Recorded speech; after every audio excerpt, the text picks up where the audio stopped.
Hello everybody, it's Maria, and today I want to show you how I made this dragon's breath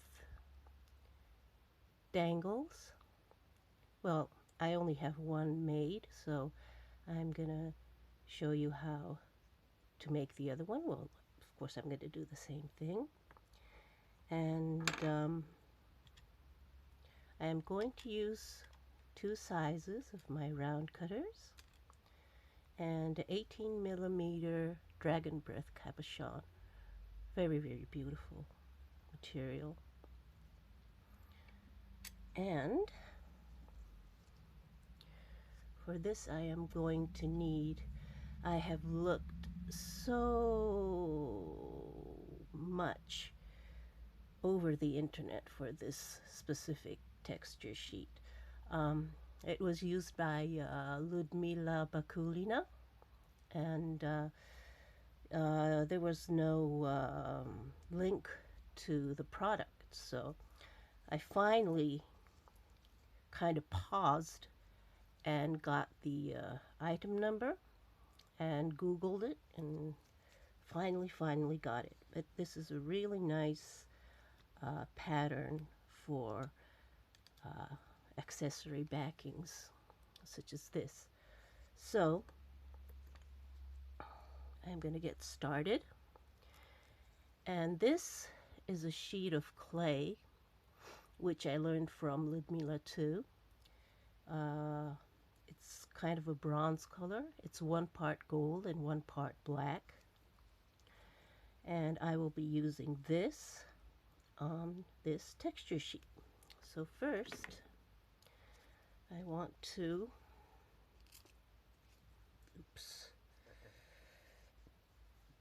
spray a little water on the texture sheet. Put the clay on it and spray the back of the clay with some water as well, or else it will stick to your finger and lift up and give you a double image, which we all do not want. Okay, so I'm just going to start pushing from the down side to working up.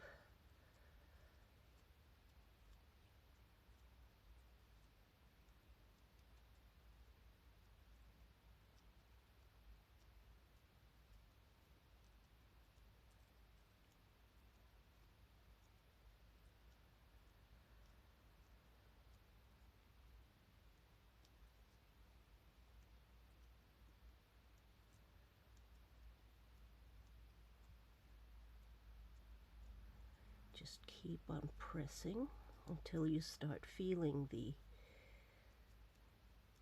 pattern underneath your fingers.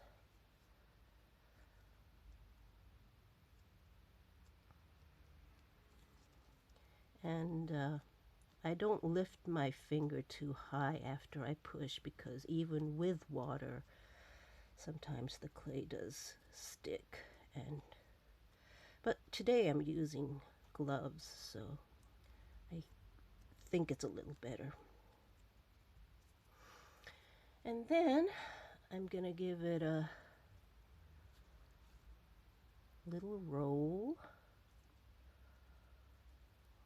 while it's still wet. And see how it turns out. Pretty, huh? I really like this texture sheet. I'm so happy that I found it. Okay, let me just wipe off some of the water here.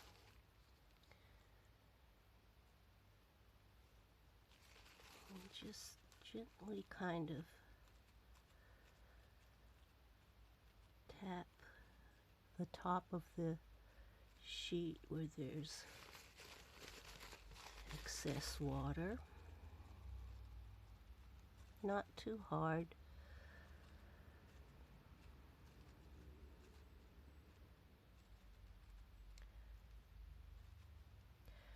But this pattern has a big curlicue and a small curlicue and some lines in between it, so it is a really nice detailed pattern, and I think it will be useful in many projects.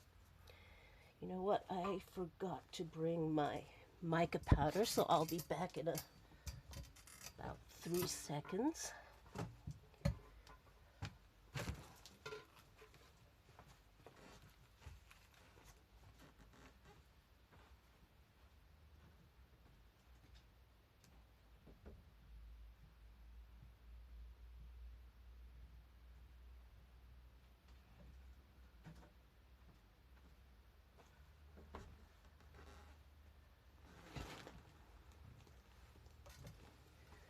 Okay.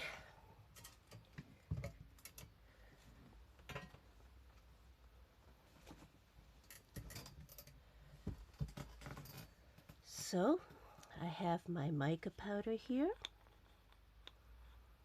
and this is a little dark toned gold, and I want to take off my gloves for this.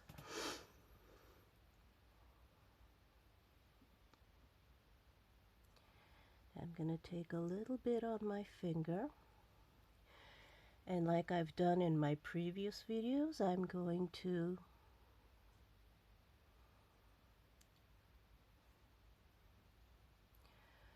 apply the mica powder in a circular motion, and this will make these little curlicues stand out.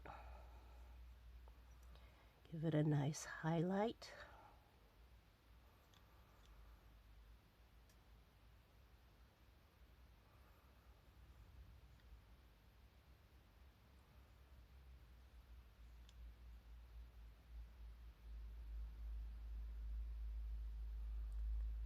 This is really fun to do, you know.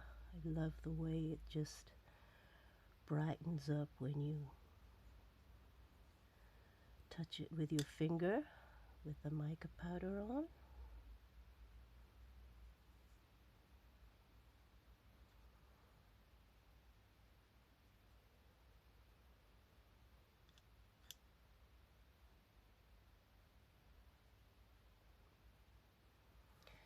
Okay, so now that it's highlighted, I am going to cut it out with my larger circle cutter. Let me take this part. And then I'm going to need a smaller one for the this part where I'm going to attach the earring clips on the back. So I'm going to use my smaller cutter and take a nice cut here. Oops. Okay, so I have my tiny one and my bigger one. And now I want to place this dragon's breath cabochon on the bigger piece. I could just squish it in, but you know, I don't want to squish and ruin the pattern too much. And because this cabochon does weigh a little bit, I'm going to put some liquid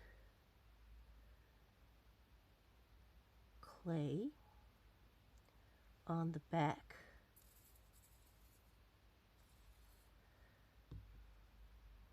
Just to make sure that it won't fall off after baking.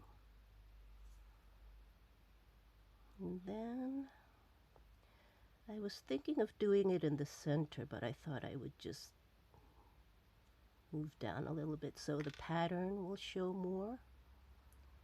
And I'm just going to give it a light push. Just a light push. There it is. And now I'm going to take a little bit of the gold clay and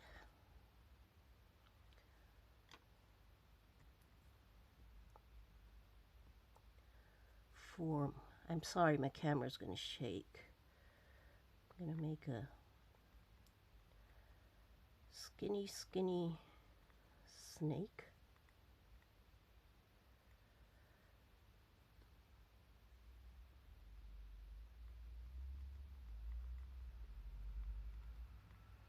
It could be pretty skinny.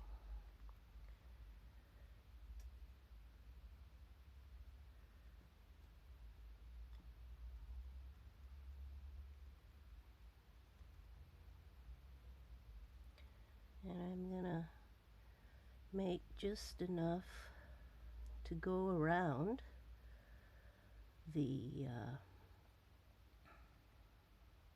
dragon's breath cabochon as a bezel, you know. So I'm going to take a little bit more of liquid clay.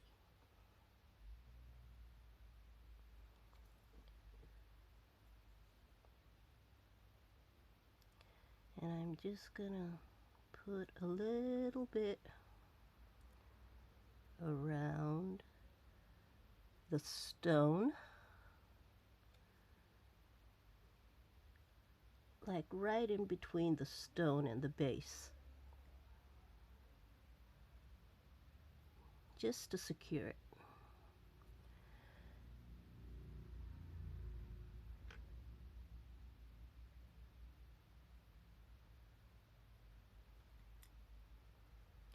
And let's see how my snake will go around. And you might want to use a silicone tool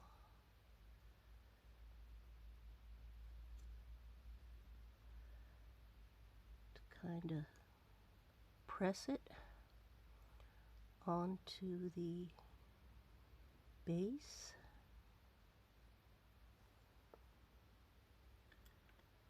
Now I want to cut it right here. Oops.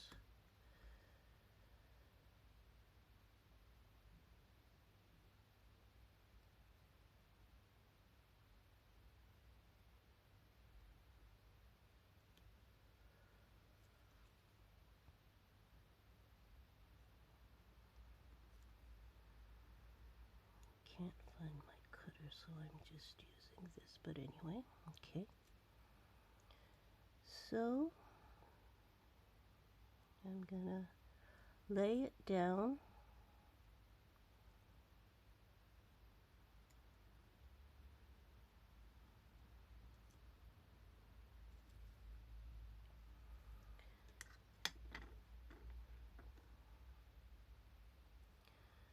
and I'm using a ball tool here to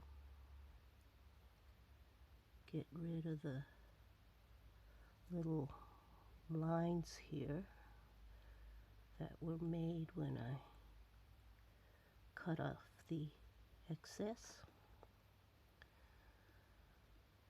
And then I'm just gonna use my silicone tool to press the whole thing against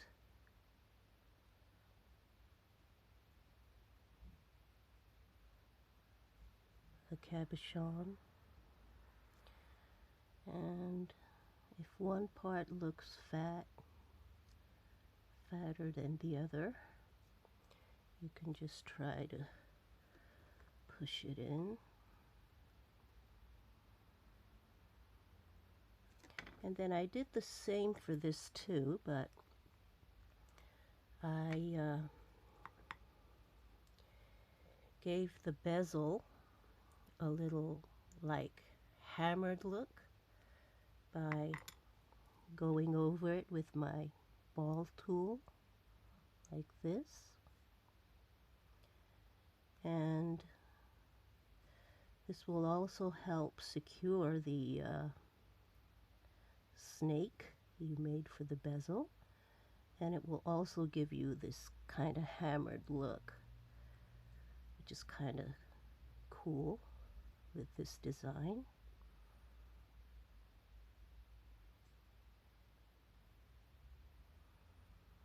And just work on it until you are satisfied with the thickness. And make sure there's no space between the stone and the bezel.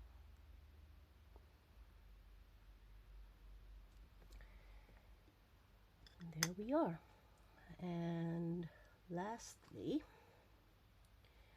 I'm going to take my mica powder again, the same color I used for the base. Take just a little bit and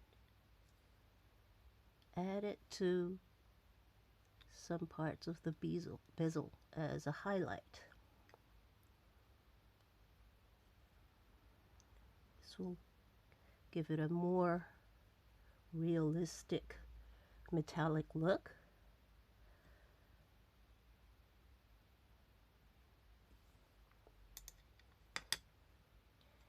And I think I am quite happy. Oh, maybe just a little pressing here.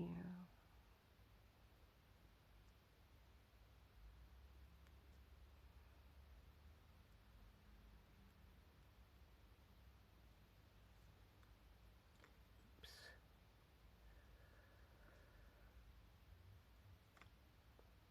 I think it looks good. And this is ready for baking. But I did one more thing to the earring,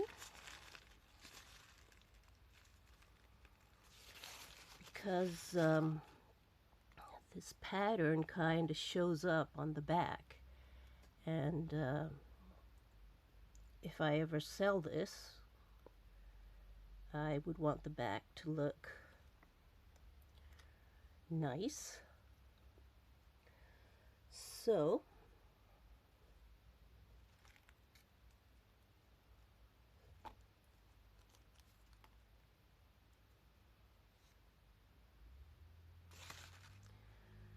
I am just going to move my working glass around. And this is a very, very thin sheet of the same color clay. And this is a rather coarse sponge. And I'm going to put it on the clay and just kind of roll over it.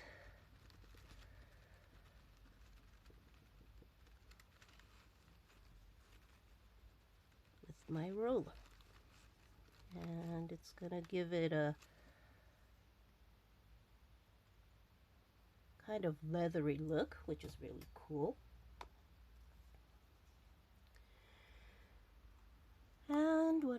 do is cut out 2 pieces. One to match the base with the cabochon on it, and one to match the top.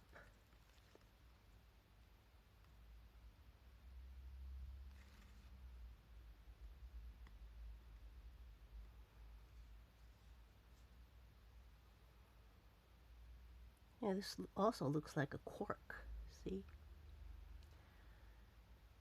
I think this itself will make a beautiful piece for the front side too. But I just happen to use it in the back for this project.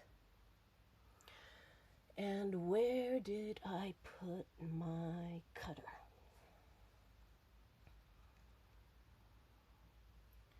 No, I don't think I can pick it up. So I'm gonna get my cutter.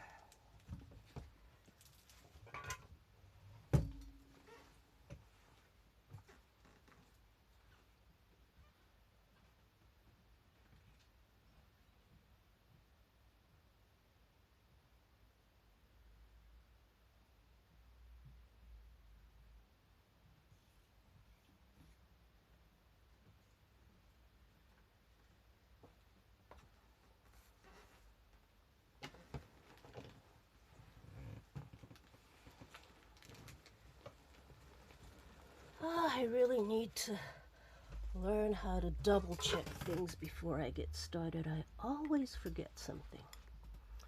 Sorry about that. So I'm gonna take it off.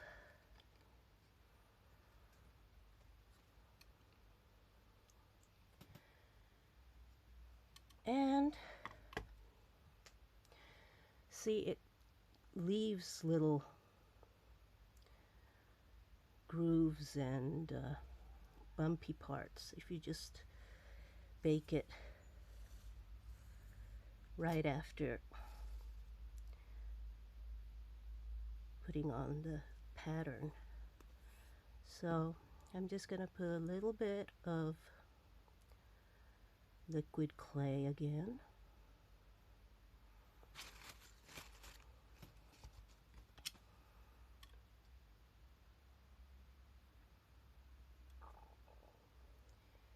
Take this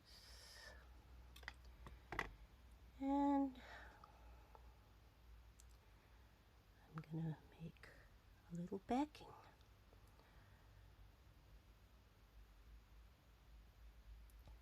And after you bake, of course, you can sand the sides to make it smooth. And as for the hole I made for the jump ring, I drilled it after baking, but if you prefer, you can make a hole before you bake.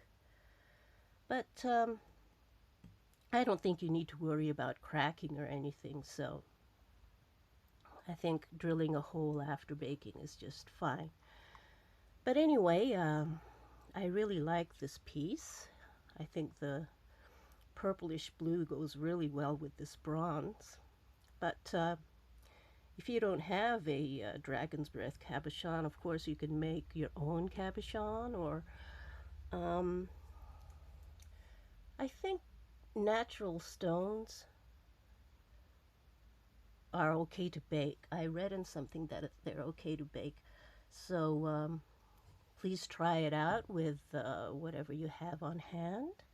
And I hope to see you again soon. Thanks again for watching. Bye-bye.